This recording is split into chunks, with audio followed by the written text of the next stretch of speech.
कि जो है समाज में बेटियों को जो है बहुत निंदनीय दृष्टि से देखा जाता है या बिल्कुल अप्रिय और अशोभनीय दुर्गा है या माँ सरस्वती का रूप होती है जो घर में आने से पहले ही बाहर निकाल देते हैं। वैसे लोग हमेशा अभागा के पात्र होते हैं।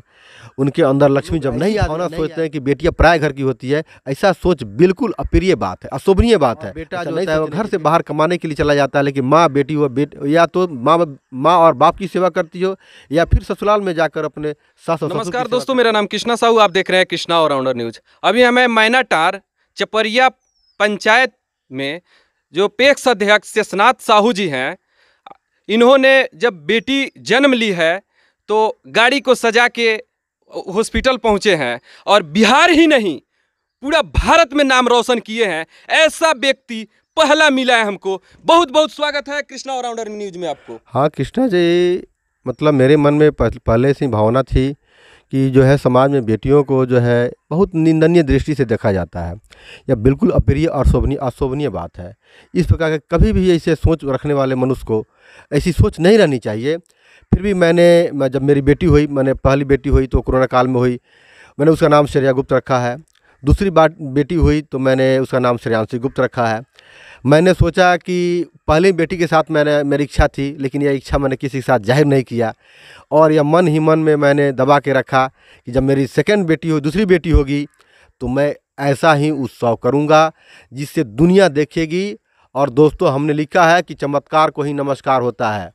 बेटियों को कभी भी ये दृष्टि से नहीं देखें, इसलिए मैंने गाड़ी को सजा कर ही हॉस्पिटल पहुंचा और वहां से मिठाई बांटा बच्चों को, बड़ों को, और उन लोगों से आशीर्वाद लेते हुए खुद मैं स्वतः हॉस्पिटल से अपने घर पहुंचा। और घर में भी मेरे अंदर बड़ी हुलास, बड़ी हर्षोल्लास और समाज के अंदर जो है बहुत खुशी की बात है। ये अच्छी बात है। ये आपके दिमाग में कैसे आया बेटी के प्रति? बेटी के प्रति इसलिए आया, हो सकता है उस माँ लक्ष्मी ने या माँ सरस्वती ने मुझे ऐसा इस प्रकार का ज्ञान दे दिया हो ताकि यह बात मेरे जहन में, मेरे दिमाग में, मेरे दिल में उतार आया हो कि ऐसा करो। हो सकता है कि समाज के अंदर तुम्हारे अच्छा ही जाए। समाज में बेटियों को गर्भ में ही मार दिया जाता है, इस पे आप क्या कहेंगे? ऐसे लोग तो अभागे होते हैं जिनके घर लक्ष्मी नहीं आती है। वो तो लक्ष्मी साक्षात जो है लक्ष्मी है, दुर्गा है या माँ सरस्वती का रूप होती है जो घर में आने से पहले ही बाहर निकाल देते हैं। वैसे लोग हमेशा अभागा के पात्र होते हैं। उनके अंदर लक्ष्मी जब नहीं आएगी तो उनका उत्थान जीवन में कभी नहीं हो सकता है। ये मेरी सोच है। आप बेटा और बेटी में सबसे ज़्यादा बेटी को क्यों मानते हैं? बेटियां हमेशा लोग कहते हैं पराये घर की औरत होती है, समझने वाले पराये घर की होती हैं। बेटियां कहीं पराये घर की होती ही नहीं है। अगर लोग ऐसी भावना सोचते हैं कि बेटियां पराये घर की होती है, ऐसा सोच बिल्कुल अप्रिय बात है, अशोभनीय बात है। ऐसा नहीं सोचना चाहिए। बेटी हमेशा सदा माँ बाप की सेवा करती है और बेटा जो होता है वो घर से बाहर कमाने के लिए चला जाता है, लेकिन माँ बेटी हो या तो माँ और बाप की सेवा करती हो या फिर ससुराल में जाकर अपने सास और ससुर की सेवा करती है। लेकिन हमेशा सेवा लड़की ही करती है, लड़का नहीं कर पाता है। और मैं हूँ या फिर मेरी बेटी हो या फिर मेरी बहन हो या फिर समाज की बहन और बेटी हो, ऐसा ही भावना ही हमेशा होनी चाहिए कि कभी भी बेटियों के प्रति श्रद्धा और सुमन होनी चाहिए। बेटी को आगे पढ़ाकर क्या बनाना चाहते हैं? बेटी को तो मैं बचपन से ही मतलब मुझे मेरी अंतिम अभिलाषा है कि मैं बेटी को जो है पढ़ा लिखा कर IAS ऑफिसर ही बनाऊँ।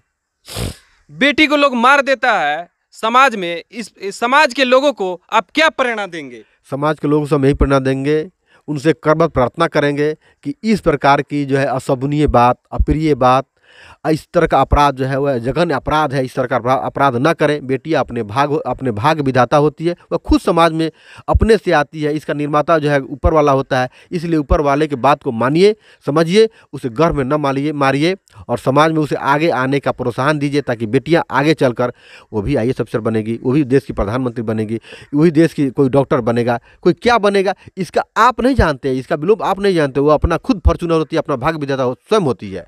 नारी जो है वह नारी शक्ति के रूप में आती है। इसलिए कभी वैसा करने वाले लोगों को हम नव निवेदन करेंगे कि इस तरह का पाप ना करें। अगर पाप इस तरह का करना है तो आप शादी ही ना करें।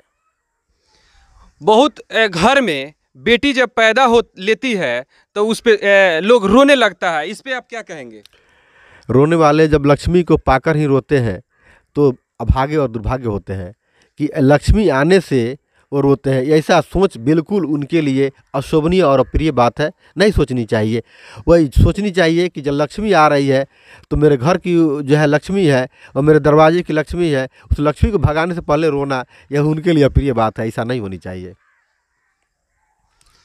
आप देखते रहिए कृष्णा ऑलराउंडर न्यूज। जय हिंद, जय भारत।